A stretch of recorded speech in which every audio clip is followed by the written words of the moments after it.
En aras de seguir buscando métodos para enseñar lo bonita que es Salamanca, en esta ocasión utilizaremos una línea del tiempo y un mapa.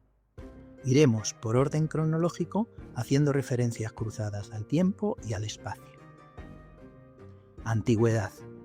Hay que remontarse 800 años antes de Cristo para datar los restos del precioso yacimiento del Cerro de San Vicente, un poblado de la Edad del Bronce con casas redondas y una sola construcción rectangular que se supone la primera iglesia de Salamanca. Durante el 400 a.C. se abandonó este emplazamiento y la población se situó en el Cerro de las Catedrales, enfrente, porque había más sitio para crecer. De esta manera, el terreno anterior quedó virgen para la búsqueda de restos.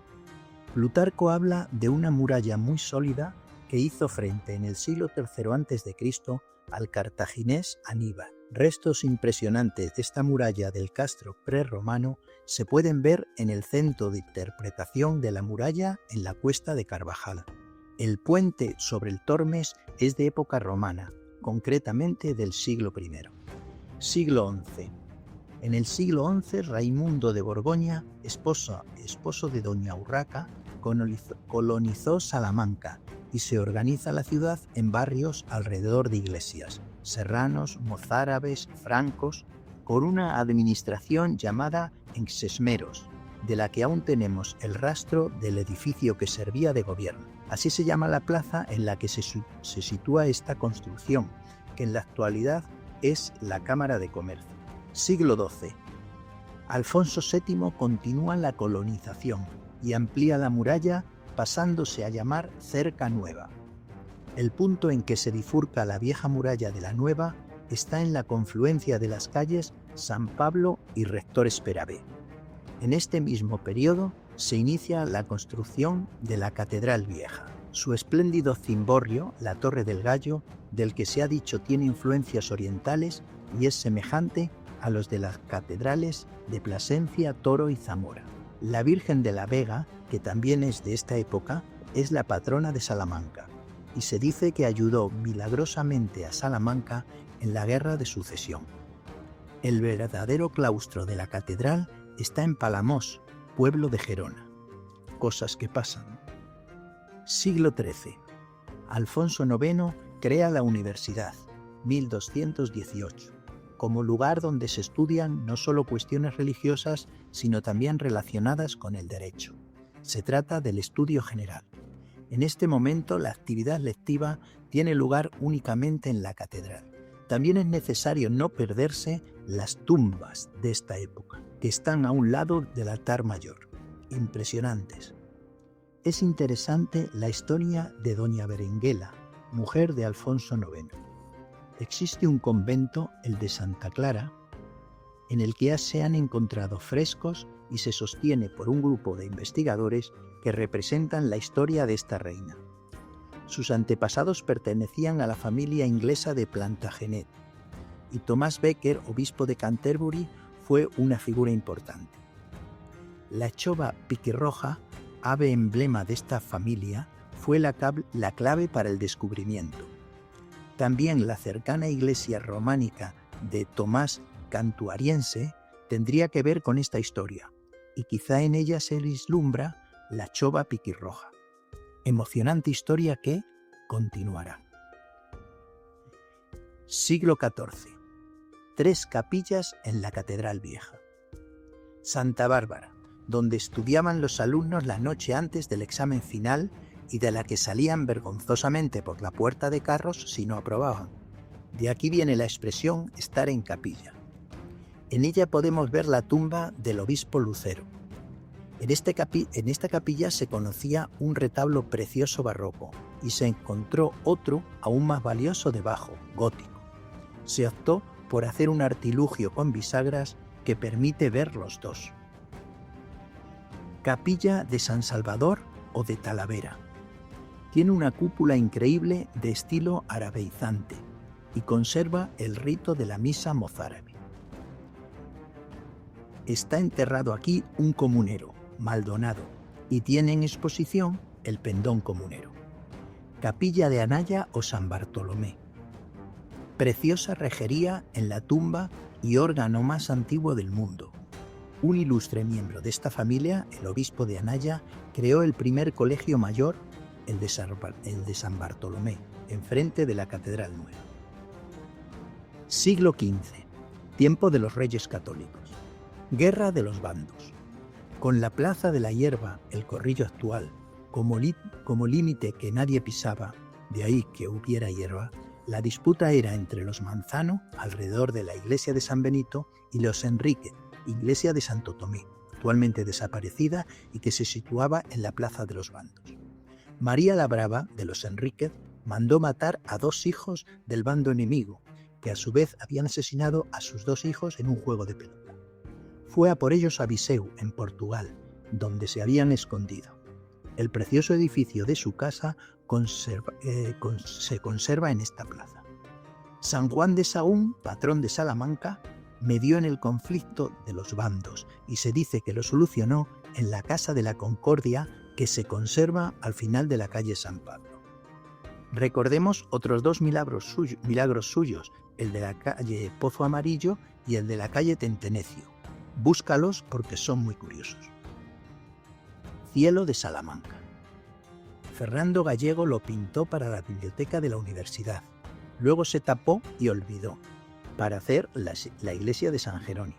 A principios del siglo XX se descubrió, pero no fue hasta 1950 que se llevó a Barcelona para restaurar y luego se devolvió, aunque no en su totalidad.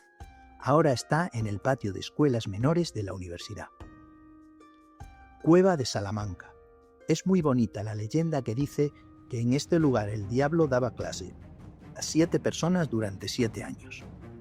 Al final se debía quedar con una. El marqués de Villena, que fue uno de ellos, se escapó, pero el diablo le robó la sombra. Lo que sí es un hecho comprobado es que un marqués de Villena real, a mediados del XV, tuvo que entregar sus libros de nigromancia para ser quemados por el obispo de Cuenca. La cueva era la cripta de la iglesia de San Cebrián. La reina católica tapió este lugar. Sus leyendas han influido mucho en la cultura de Latinoamérica. En Santiago del Estero, por ejemplo, Argentina, se cantan chacareras sobre la salamanquesa. Cervantes saca la cueva de Salamanca en varias novelas. Colegio Mayor San Bartolomé o Anaya. Es el primero y modelo de todos los demás. Sus alumnos eran pobres muy inteligentes y estudiaban gratis. Eso era al principio, pero luego, cuando tuvo prestigio, los ricos lo ocuparon recurriendo a la limpieza de sangre. San Juan de Sahagún, patrono de Salamanca, fue Bartolo. Los capigorrones eran criados que calentaban el asiento de sus amos estudiantes. El retablo de la Catedral Vieja es de principios del XV. Lo hizo el italiano Dello Delli, que vino a Salamanca huyendo por estar condenado a muerte. Es prerrenacentista y tiene influencia de Fernando Gallego. Está considerado la serie de periodo medieval más valiosa de España. Existe la teoría, ya desmentida, de que Miguel Ángel se inspiró en la parte de arriba del retablo para su Capilla Sixtina. Huerto de Calisto y Melibea, en la calle del Arcediano, que se cita en la Celestina. Preciosísimo. Siglo XVI. Primeros Austrias, Carlos I, Felipe II. Primer siglo de oro. Y ahora la joya de la corona, el Prateresco.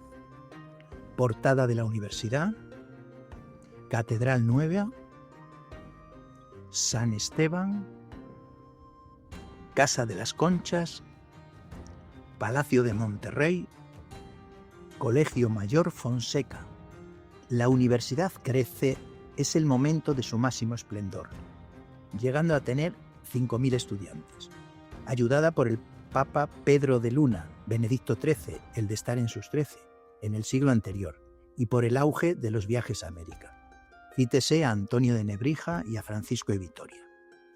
Es importante hacer referencia al libro anónimo El Lazarillo de Tormes. Según se recoge en él, su protagonista nació en Tejares, en un molino de este río. Tenemos una estatua del ciego y el lazarillo cerca del puente, y junto a ella también la estatua del berraco, que asimismo se cita en el libro. Siglo XVII.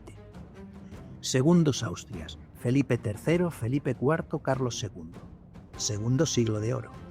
La pontificia o clerecía. Monasterio jesuita, barroco, construido en tiempos de Felipe III e impulsado por su mujer Margarita de Austria.